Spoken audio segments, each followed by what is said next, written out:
The sun gleamed brightly on the sleek glass exterior of the dealership, casting sharp reflections of the surrounding city skyline. The luxury cars inside glimmered with an almost magnetic allure, as if designed to attract the most affluent buyers in the world, the kind of people who had made their fortunes in the world of high finance, technology, and investments, the kind of people who could walk into a dealership like this and buy a car without a second thought. He had always admired the vehicles displayed in the showroom, the classic luxury models that stood as symbols of success, power, and elegance. But as he walked through the automatic glass doors, that day a different feeling washed over him. It wasn't the excitement of getting a closer look at his dream car, but a sharp sense of unease, a feeling he couldn't shake the moment he entered.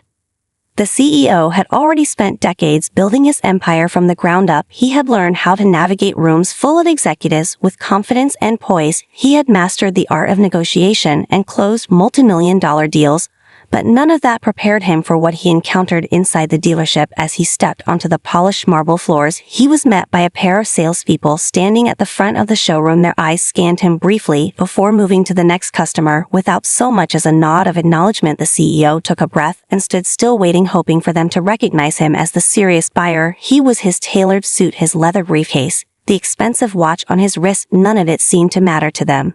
He waited for what felt like an eternity. The sound of the salesman laughing with a group of white customers nearby filled the air as they were shown the latest models and offered drinks. The CEO shifted his weight on his feet, trying to make himself seen without causing a scene. But nothing changed. The salespeople continued to ignore him as though he wasn't even there. He glanced at a nearby car, a limited edition sports model that he had his eye on, but when he looked back at the staff, they were still engaged with the others, completely oblivious to his presence. It was as though the dealership had no interest in serving him or even acknowledging him as a potential buyer. At that moment, something inside the CEO snapped. It wasn't anger that he felt, not yet. It was a cold realization that this wasn't just an unfortunate incident. This was something deeper. This was the subtle but powerful force of exclusion playing out right before his eyes. The realization stung sharper than he expected. He wasn't just being ignored because of some mistake or bad luck. No, he was being ignored because of who he was. Not just a black man in a space that was predominantly white, but a black man who had worked hard for everything he had, and yet still had to fight for basic respect and recognition in places that catered only to those who looked a certain way. He stood there for a moment longer, letting the realization settle over him. The decision was clear. He wasn't going to leave quietly, not this time. This wasn't just about buying a car anymore. This was about making a statement that would force them to acknowledge not just his presence, but the worth of every person who had ever been treated like they didn't belong. He turned on his heel and walked out of the dealership with his head held high, but inside he was already formulating his next move, and it would not be one they would forget. The CEO walked out of the dealership with a quiet resolve, his steps purposeful and steady as he crossed the threshold into the bright sunlight of the parking lot. But as soon as he stepped outside the door, the frustration began to settle in his chest. He stood there for a few moments, his hand resting on the sleek metal of his car, feeling the heat of the moment rise inside him. But he knew this wasn't the end. This wasn't just another case of bad service or poor management. No, this was something bigger. This was about the kind of systemic exclusion he had spent his entire career challenging and breaking down. But seeing it firsthand here in a space where wealth was supposed to level the playing field made something inside him burn. It wasn't just about being treated like an outsider. It was about the principle of it all. He wasn't going to let them get away with it. He didn't rush into his car or speed off in anger. He stood still for a few moments, letting the cool breeze on his face remind him that he wasn't alone in this fight. His phone buzzed in his pocket, and without hesitation he pulled it out, glancing at the name on the screen. It was his business partner, someone he had known for years. They had seen their fair share of battles together in the boardroom, but this was something different. He swiped the phone and answered the call. "You won't believe what just happened," he began, his voice calm, but laced with a determination that could not be ignored. His partner listened intently, and when he finished recounting the events of the past hour, there was a long silence on the other end before his partner spoke. "I'm not surprised, but that doesn't make it any easier to stomach. It's time to do something about it," the voice on the phone said with a quiet anger. The CEO nodded. Even though his partner couldn't see him already, thoughts began to churn in his mind. He didn't just want to leave it at a complaint. He didn't want to walk away as just another person who had been wronged. No, he had already made up his mind. This wasn't just about personal revenge, it was about making a point that couldn't be ignored. He was a black CEO, someone who had built a business empire, and yet he had just been dismissed like he was invisible in a place that should have catered to his every need just like anyone else who walked through that door. It was clear now this was bigger than the dealership itself. This was about the way the world saw him and the thousands of others like him who faced the same prejudices behind closed doors and in spaces they had every right to occupy. "I'm going back tomorrow," he said finally, his voice hardening with every word. "I'm not just going to let it slide, I'm going to buy that dealership." His partner was quiet for a moment, then responded, "You're serious, aren't you?" "Dead serious," he replied without hesitation. "I'm going to make them understand what happens when you treat people like that. I'm going to show them exactly who they've been dismissing." The CEO hung up and sat in his car for a few minutes. He wasn't going to just let this be a personal grudge. It was going to be a lesson. He thought about the people who had made it clear that he didn't belong in that space, and he vowed to change the very culture of the place. He would make it a space where people like him weren't just tolerated but celebrated, where the concept of exclusion didn't even have a place to exist, where success wasn't determined by the color of your skin, but by the merit of your ability. He drove off with a purpose, knowing this wasn't just about the car dealership anymore. It was about setting a precedent that would resonate far beyond that one building. The CEO sat in his office the following afternoon, the door closed behind him as he leaned back in his chair, his mind racing with possibilities. He had spent years carefully planning every step of his career, calculating risks and seizing opportunities, but this was different. This wasn't about expanding his business or finding new markets. This was about something far more personal. It was about dignity, respect, and equality, something that had been denied to him in that luxury car dealership. And he couldn't just let it go. He couldn't be just another story of someone who had been wronged, but didn't fight back. He had to make them see that he wasn't someone they could dismiss so easily. He reached for his phone and dialed the number of his lawyer, someone he had trusted for years with everything from contracts to acquisitions. His lawyer picked up on the second ring, and the CEO wasted no time explaining the situation. He outlined the events that had unfolded at the dealership, the disregard for his presence, the blatant exclusion, and the way the staff had treated him as if he didn't even belong in this space. He was about to buy a car from a space that he could easily afford without a second thought. His lawyer listened carefully, and once the CEO finished, there was a long pause on the other end of the line. "This is a serious case," he said finally, his voice cool, but with an edge of concern. "There are several legal avenues you could pursue, including a discrimination lawsuit, but it's going to take time and effort, and it might not give you the kind of impact you want. But if you're thinking what I think you're thinking, it's going to need a different kind of strategy." The CEO's lips curved into a small smile. Even though no one was there to see it, he was already steps ahead of his lawyer. He had anticipated the legal route, but that wasn't what he wanted. This was about more than just a financial win or a court settlement. It was about reshaping an entire system, and the only way to do that was from the inside out. "I'm going to buy the dealership," he said simply. There was a brief silence on the other end of the line, and the lawyer spoke again. "Are you serious? You're planning on purchasing it outright?" "Yes," the CEO replied, "and I need you to start looking into the logistics. I want to make an offer to them, and I want it to happen quickly." His lawyer didn't respond immediately, but the CEO could tell the wheels were already turning. The lawyer was calculating the risks, but also recognizing the potential of such a move. It wasn't just about acquiring a business, it was about taking control of a space that had marginalized him and others like him for too long. It was about showing that he wasn't someone who could be pushed aside or ignored simply because of his race or background. He had the power to change that space, to make it reflect what it should have been all along, a place where success wasn't limited to who someone was but to what they had accomplished, and where everyone, regardless of their race or ethnicity, could walk through the doors and be treated with the same respect.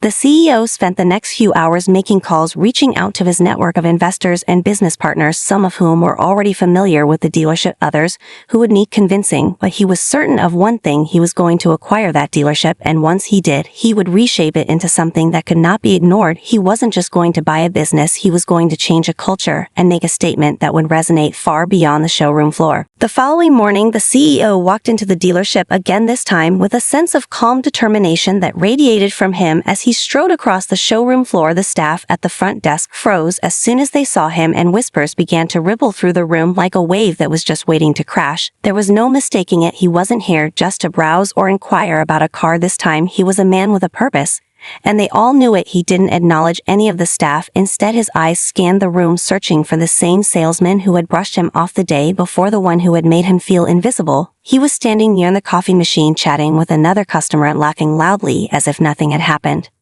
The CEO approached the man slowly, his steps deliberate, the sound of his polished shoes clicking against the marble floor sharp and clear. The salesman noticed him just before he reached his side. His smile faltered for a brief moment, but he quickly masked it with a forced politeness. "Good morning, sir," he said nervously. "Is there anything I can assist you with today?" The CEO didn't waste any time with pleasantries. He cut straight to the point. "I'd like to speak with the owner," he said, his voice firm and unwavering. The salesman blinked in surprise, clearly thrown off by the unexpected request, but after a brief hesitation, he nodded and gestured toward the stairs leading to the owner's office. "Right this way, sir." As they made their way up to the owner's office, the CEO couldn't help but notice the change in the atmosphere. It wasn't just the nervous glances from the staff or the sudden quiet that seemed to fill the room. It was the unspoken realization that they had underestimated him. The CEO had come back with a presence that demanded attention. He wasn't here to ask for anything. He was here to take control, and they could feel it. The door to the owner's office opened with a soft click, and the CEO was ushered inside. The room was spacious, with a large wooden desk at the center, behind which sat the owner, a man in his 50s, dressed in an expensive suit with a neatly trimmed beard and a well-maintained appearance. When he saw the CEO standing in front of him, he immediately stood up and extended his hand with a forced smile. "It's good to see you again," he said, though his voice lacked warmth. The CEO shook his hand, but didn't sit down. He stood tall across from the owner and fixed his gaze on him with a steady intensity. The owner raised an eyebrow, clearly thrown off by the lack of small talk, but the CEO wasn't interested in pleasantries. This wasn't about niceties. This was about making a statement. "I was here yesterday," he began, "and I was treated like I didn't belong here. When I tried to get assistance, I was ignored by your staff and brushed aside as if my business wasn't worth your time." The owner's face shifted from polite amusement to concern, but the CEO wasn't finished yet. "That's not just bad service," he continued, "that's exclusion, and I'm here to tell you that's going to change." The owner's face reddened, and he quickly sat down at his desk, pulling out a folder. As if to regain some control of the situation, he began to stutter his apologies, offering vague excuses about being understaffed and how it was never his intention to make anyone feel unwelcome. But the CEO wasn't listening to the excuses anymore. He had heard it all before, and he knew this was about more than just a few mistakes. "I'm not here for apologies," the CEO interrupted. "I'm here to take action. I'm here to buy your business," he said calmly. The words hung in the air like a challenge, and the owner's eyes widened in disbelief. At first, he thought it was a joke, but as he saw the serious look in the CEO's eyes, he realized this was no ordinary customer. This was a man who had come to change everything, and he wasn't going to leave without doing so. "You're serious?" the owner asked after a long pause. "Dead serious," the CEO replied without hesitation, "and I want to make the deal happen as quickly as possible." The owner's eyes widened, and for a moment he couldn't speak. His mind raced, trying to process the words he had just heard. "By the dealership." Was he being serious? Or was this some sort of elaborate prank or a power play? But the CEO's unwavering gaze told him everything he needed to know. This wasn't a joke. It wasn't a game. The CEO was standing in front of him with a proposal that would change everything, not just for him, but for the entire dealership. The owner cleared his throat and shifted in his chair, clearly uncomfortable. He looked down at the folder in front of him, trying to regain his composure before speaking again. "I need to make some calls," he said slowly, his voice unsure. He glanced up at the CEO and tried to make eye contact, but found it difficult. The CEO was standing tall, his presence dominating the room. It was clear the power dynamic had completely shifted, and the owner didn't know how to react. "I'm not sure what this means or how to even begin to consider such an offer," he said weakly. But the CEO remained unmoved, his posture rigid, as if he had already won this battle and he wasn't going to back down. The CEO knew that this moment would be crucial. The owner's hesitation was obvious, but it wasn't going to stop him. His decision was already made. He had come here for a reason, and he wasn't going to leave without a deal. It was about more than just acquiring the business. It was about sending a message that this kind of behavior was no longer acceptable in any space, regardless of the wealth or prestige it carried. He would make sure that no one would ever feel like they were treated less than again, especially not in this place where they sold symbols of success. "You have until tomorrow," he said finally, his voice calm but assertive. The owner looked up at him, confused. "What do you mean until tomorrow?" the owner asked. "I've already made all the necessary arrangements," the CEO replied. "I have the funds in place, and the investors are ready. All you need to do is agree to the terms, and the deal will be finalized by the end of the day tomorrow. I'm giving you one chance to make this right, but if you refuse, I'll take this to the press, and you'll have a much bigger problem on your hands." The owner stiffened at the mention of the press. His eyes darted nervously to the window, as if he could somehow escape the situation that was quickly spiraling out of his control. But the CEO didn't give him that luxury. His presence in the room was too strong and too commanding for the owner to ignore. This wasn't just about a business transaction. This was about rectifying an injustice, and the CEO wasn't going to let him off the hook so easily. The CEO turned to leave but paused at the door and looked back at the owner one last time. "If you want to keep this dealership in your hands, I suggest you make the right decision because I'm not going anywhere," he said firmly, and then without another word he walked out of the office. As he descended the stairs and walked out of the dealership, the CEO felt a sense of quiet satisfaction wash over him. He had made his move now. It was up to the owner to decide whether to accept it or lose everything. It wasn't about the cars or the dealership. It was about making a statement that no one could ignore. And that statement would echo far beyond this single transaction. The CEO walked out of the dealership with a sense of finality, his footsteps echoing in the quiet space. As the door closed behind him, he didn't look back, he didn't need to, he had already planted the seed. And now it was up to the owner to decide whether to embrace the change or face the consequences of his own inaction. The city streets seemed louder than usual as he walked toward his car, the world outside bustling with life. But in his mind he was already replaying the meeting in his head, analyzing every word, every look. The hesitation from the owner had been obvious, and that only fueled his determination. More, he wasn't going to let this opportunity slip away. He slid into the driver's seat of his car and started the engine. The hum of the motor was almost comforting as he pulled out into traffic. His thoughts were racing at full speed, but he knew there was no turning back now. His strategy was set, and he had already made it clear that he wasn't going to let this dealership continue operating under the same outdated mentality that had led to his mistreatment. He had taken the first step in making sure the culture within that business would change, and he wasn't about to wait around for them to make up their minds. As he drove down the road, he pulled out his phone and began dialing numbers. First, he called his lawyer to make sure everything was moving forward on the legal front. He didn't want to leave anything to chance, and the lawyer's voice on the other end was as confident as ever. "We're moving ahead with the purchase," he said. "All the necessary paperwork is being prepared, and we'll make sure the process goes smoothly. Your proposal is being reviewed by a few potential investors, and we should have the funding secured by the end of the day tomorrow. We've already got a lot of interest from other parties who might want to partner in the acquisition. You're the one calling the shots here. We'll follow your lead." The CEO nodded. Even though the lawyer couldn't see him good, he said, "Make sure the terms are airtight. I'm not just buying the dealership, I'm taking over. I want complete control. No more surprises, no more hidden clauses, just full ownership." "Got it," the lawyer responded. "We're on track." The CEO stood there for a moment, allowing his words to settle into the room, his eyes never leaving the staff who now stood in front of him. He could feel the tension shift. There was no resistance, no argument, but an underlying uncertainty about what was to come. Some employees exchanged uneasy glances, others stood silently, still processing the shift that had just taken place. But the CEO knew he had made an impact. His presence had demanded it now. It was up to him to guide them through this transformation. He took a deep breath and spoke again. "I'm not asking for perfection, I'm asking for commitment, and I will make sure that the systems are in place to support that commitment. This will not be a simple change. It will require hard work from every single one of you, and there will be growing pains, but the payoff will be worth it when we can look back and know we built something better together." There were no cheers, no applause, but he could see the shift in their expressions. Some were nodding slowly, others were still wary, but he could sense the flicker of hope beginning to spark within them. The uncertainty was still there, but so was the possibility of something greater than they had ever imagined before. The CEO walked around the room, making eye contact with each person as he spoke. It wasn't about just standing at the front, it was about showing them that he was with them in this every step of the way. He wasn't a distant leader. He wasn't here to merely dictate change. He was here to build it alongside them. "I'm going to start by restructuring the management team. I'll be bringing in new leadership to guide us through this transition. But I want you to understand that this is your chance to prove yourselves. I'm watching, and I'll be paying attention to those who embrace this change and those who fight it." A few employees shifted uncomfortably, but others stood a little taller. The CEO could see it now. The seeds of change were being planted. They just needed time and guidance to grow. "I expect you all to be part of this transformation. I expect you to be the first to step up and lead by example. I'm not here to push anyone out, but I will not tolerate anyone standing in the way of progress. I want this place to reflect who we truly are and what we stand for, and that begins today."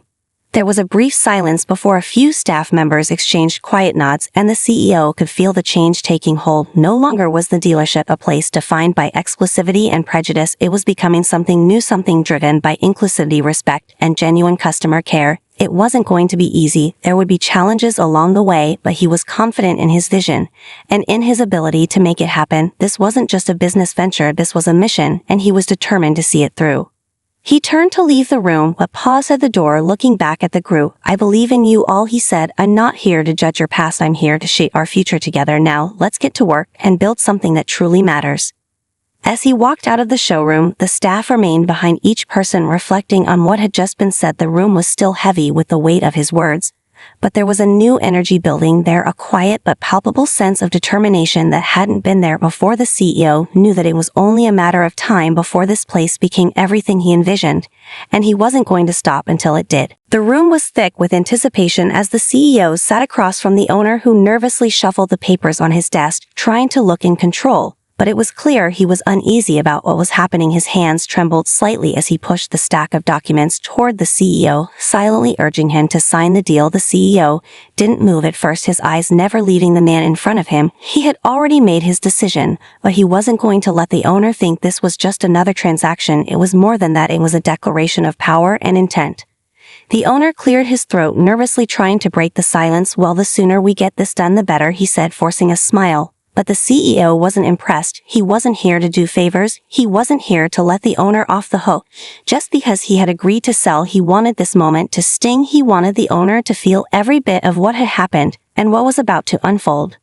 "You've treated people poorly," the CEO said after a long silence, his voice firm and steady. "And today that ends." He leaned forward slightly, his gaze never leaving the other man's face. The owner stiffened, but said nothing. His attempt to hide his discomfort was obvious, but the CEO wasn't backing down. Not now. Not when he was so close to finishing what he had started. "You didn't just deny me service yesterday. You denied respect. You denied dignity to every person who isn't white or doesn't fit your narrow view of success."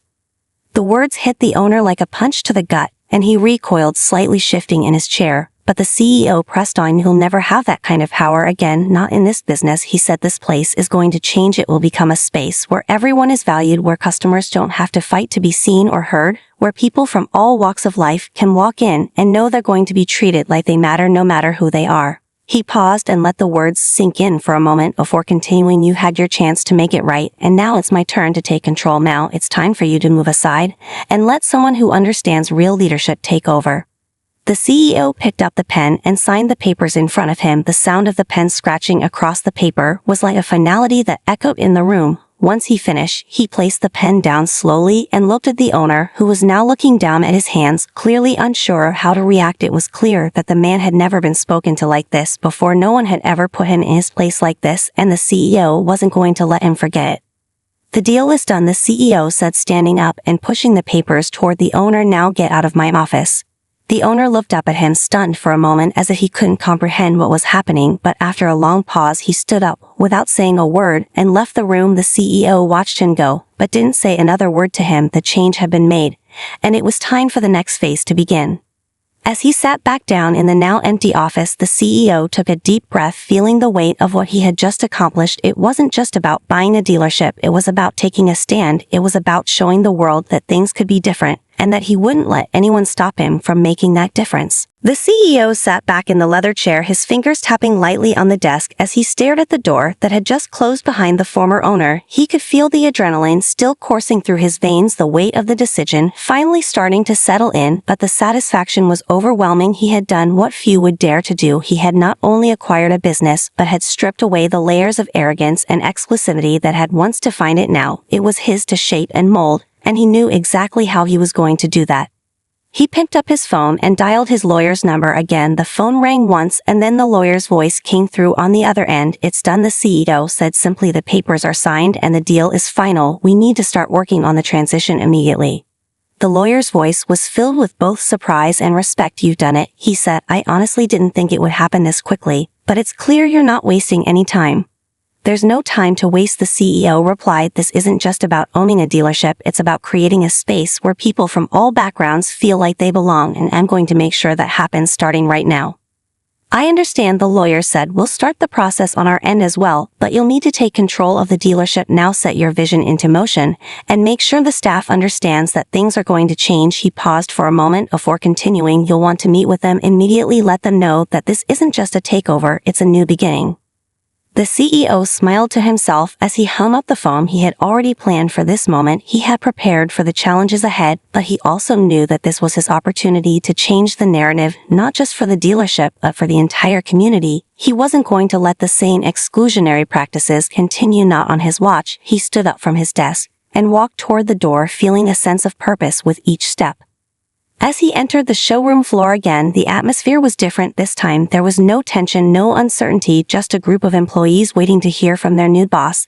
They all looked up as he walked in, and he could feel their eyes on him, but instead of fear or resistance, he sensed curiosity. They wanted to know what he was going to say, how he was going to lead them. The CEO stood at the front of the room, his gaze sweeping over the group of staff who were gathered before him. They had no idea what was coming, but he knew he had their attention now. It was time to make his vision clear. "I'm not here to change just the business," he said, his voice strong and unwavering. "I'm here to change the culture, and I want every single one of you to be a part of that change." He let the words hang in the air for a moment, watching as the employees exchanged glances. Some of them looked unsure, but others nodded slightly as if they could sense the weight of what he was saying. "I won't tolerate the kind of behavior that has existed here before, where some people were treated like they didn't matter, where customers were judged based on their appearance or background. This place is going to be different," he continued, "and I will ensure that every customer who walks through these doors feels welcome and valued. I don't care where they come from or what they look like. They will be treated with respect, because that's how we will succeed together." The room fell silent for a moment as the staff absorbed his words. It was clear they weren't used to this kind of leadership, but it was exactly what they needed. The CEO wasn't asking for their compliance, he was demanding it. He wasn't going to settle for anything less than the transformation of the entire culture of the dealership, and deep down he knew that this was just the beginning of what he could achieve. The CEO stood there for a moment, allowing his words to settle into the room, his eyes never leaving the staff who now stood in front of him. He could feel the tension shift. There was no resistance, no argument, but an underlying uncertainty about what was to come. Some employees exchanged uneasy glances, others stood silently, still processing the shift that had just taken place. But the CEO knew he had made an impact. His presence had demanded it now. It was up to him to guide them through this transformation. He took a deep breath and spoke again. "I'm not asking for perfection, I'm asking for commitment, and I will make sure that the systems are in place to support that commitment. This will not be a simple change. It will require hard work from every single one of you, and there will be growing pains, but the payoff will be worth it when we can look back and know we built something better together." There were no cheers, no applause, but he could see the shift in their expressions. Some were nodding slowly, others were still wary, but he could sense the flicker of hope beginning to spark within them. The uncertainty was still there, but so was the possibility of something greater than they had ever imagined before. The CEO walked around the room, making eye contact with each person as he spoke. It wasn't about just standing at the front, it was about showing them that he was with them in this every step of the way. He wasn't a distant leader. He wasn't here to merely dictate change. He was here to build it alongside them. "I'm going to start by restructuring the management team. I'll be bringing in new leadership to guide us through this transition, but I want you to understand that this is your chance to prove yourselves. I'm watching, and I'll be paying attention to those who embrace this change and those who fight it." A few employees shifted uncomfortably, but others stood a little taller. The CEO could see it now. The seeds of change were being planted. They just needed time and guidance to grow. "I expect you all to be part of this transformation. I expect you to be the first to step up and lead by example. I'm not here to push anyone out, but I will not tolerate anyone standing in the way of progress. I want this place to reflect who we truly are and what we stand for, and that begins today." There was a brief silence before a few staff members exchanged quiet nods, and the CEO could feel the change taking hold. No longer was the dealership a place defined by exclusivity and prejudice. It was becoming something new, something driven by inclusivity, respect, and genuine customer care. It wasn't going to be easy. There would be challenges along the way, but he was confident in his vision and in his ability to make it happen. This wasn't just a business venture, this was a mission, and he was determined to see it through. He turned to leave the room, but paused at the door, looking back at the group. "I believe in you all," he said. "I'm not here to judge your past, I'm here to shape our future together. Now, let's get to work and build something that truly matters." As he walked out of the showroom, the staff remained behind each person, reflecting on what had just been said. The room was still heavy with the weight of his words, but there was a new energy building there, a quiet but palpable sense of determination that hadn't been there before. The CEO knew that it was only a matter of time before this place became everything he envisioned, and he wasn't going to stop until it did. The days that followed were filled with change. The CEO wasted no time putting his plan into motion. He spent hours in meetings with managers and staff members, making sure everyone understood the new direction the dealership was taking. He listened to their concerns, offered guidance, and made it clear that this was not a temporary fix, but a long-term commitment to building a company that valued every person who walked through its doors. He worked tirelessly to set the groundwork for the dealership's new identity, and with each passing day the transformation began to take shape, slowly at first but unmistakably. He started by implementing new training programs for all staff, focusing on customer service and diversity. Inclusion was no longer just a buzzword, it became the foundation of every interaction. From the moment a customer stepped onto the showroom floor to the final signature on the sales contract, the staff were taught how to recognize and challenge their own biases, and how to create a welcoming environment for everyone regardless of their background or appearance. He made sure that the values of respect and professionalism were at the heart of every decision and that no one was left behind. At the same time, he began reaching out to local community leaders and organizations that supported marginalized groups. He knew that to truly make the dealership a place of change, he needed to build bridges with the community he had long been excluded from. He made partnerships with these organizations, offering sponsorships for events and scholarships for underprivileged youth who wanted to pursue careers in business or the automotive industry. It was his way of giving back and showing the world that his commitment to change went beyond just his business. The media coverage was swift and overwhelming as word spread about the CEO's bold actions. The dealership's name was now synonymous with change and inclusivity. Journalists and reporters began reaching out for interviews, asking about his motivations and the plans he had for the future. But the CEO wasn't interested in the spotlight. He wasn't doing this for praise or attention. He was doing it because it was the right thing to do, and he knew that the work he was doing would speak for itself. He continued to focus on the day-to-day operations, while making sure his team understood that they were not just selling cars, they were helping to shape a culture that valued everyone equally. Even with all the progress, there were challenges. The road to true transformation was never going to be easy. Some staff members struggled to adapt to the new way of doing things, and some customers were vocal in their dissatisfaction with the changes, but the CEO remained firm in his belief that what he was doing was necessary. He never backed down when faced with resistance. Instead, he used those moments as opportunities to reinforce his vision, to show that this was more than just a business decision, it was a personal mission to create something lasting. In one of his meetings with the staff, he gathered them in the showroom and spoke passionately about their role in this journey. "I'm not asking you to be perfect," he said, "but I am asking you to be real. I want you to show up every day with the intention to do better, to be better, and to create a space where every customer feels valued and heard. We're building something important here, and I know that we can make it work together. It's going to take time, but we're already on the right path, and I'm proud of every one of you for being a part of this." The room was filled with a quiet sense of resolve. The employees were beginning to understand the gravity of the work they were doing. They knew the challenges they would face, but they also knew they were part of something bigger than themselves, something that would leave a legacy for future generations. Months passed, and the transformation that the CEO had envisioned for the dealership continued to unfold. Slowly but surely, the changes were becoming more apparent, not just in the policies and practices, but in the way the staff carried themselves and the way customers responded. The dealership had become a space where everyone was treated with dignity and respect. People who had once been turned away were now welcomed with open arms, and the atmosphere had shifted from one of exclusivity to inclusivity. Customers came in with a sense of relief, knowing they would be listened to and treated fairly, and the staff, who had once been uncertain of the new direction, now embraced it with pride.